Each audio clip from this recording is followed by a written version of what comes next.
everybody, Nick Ortel here at Foster Swift, and just wanted to do a quick update on the status of the crowdfunding topic that we've been following, frankly, throughout the last 2 years now.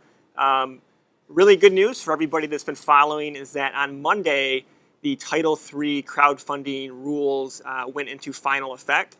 And let me just kind of give a little bit of background and then discuss the Title III rules real briefly. So, as many of you probably know, is that if you are a business or an individual that is trying to sell securities and raise money, you need to either register those securities or have a registration exemption.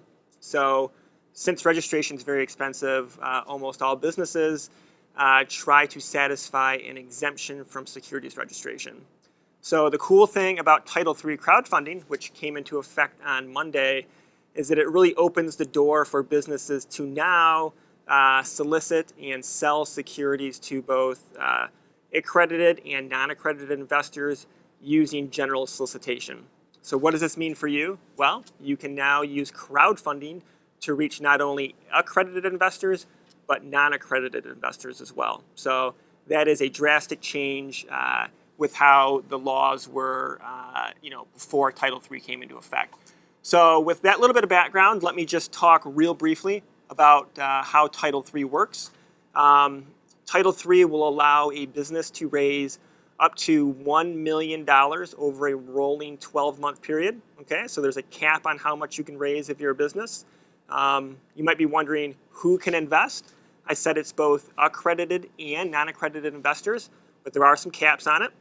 For individuals that have a net worth or income below $100,000, you are limited to investing either $2,000 or 5% of your net income or net worth. So there's a cap there.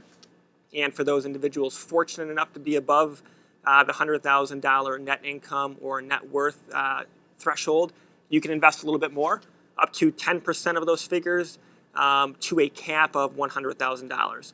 So that's just a quick framework on kind of the financial caps of Title III crowdfunding. How do you do it?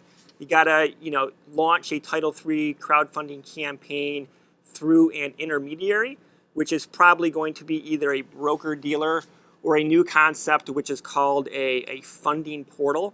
Okay, so those are basically websites that are registered with the SEC and FINRA. And those funding portals have a few requirements that they need to satisfy as well. They need to provide certain disclosures, make sure that certain requirements in the securities laws are complied with, and those are really kind of the nuts and bolts of the new Title III crowdfunding exemption.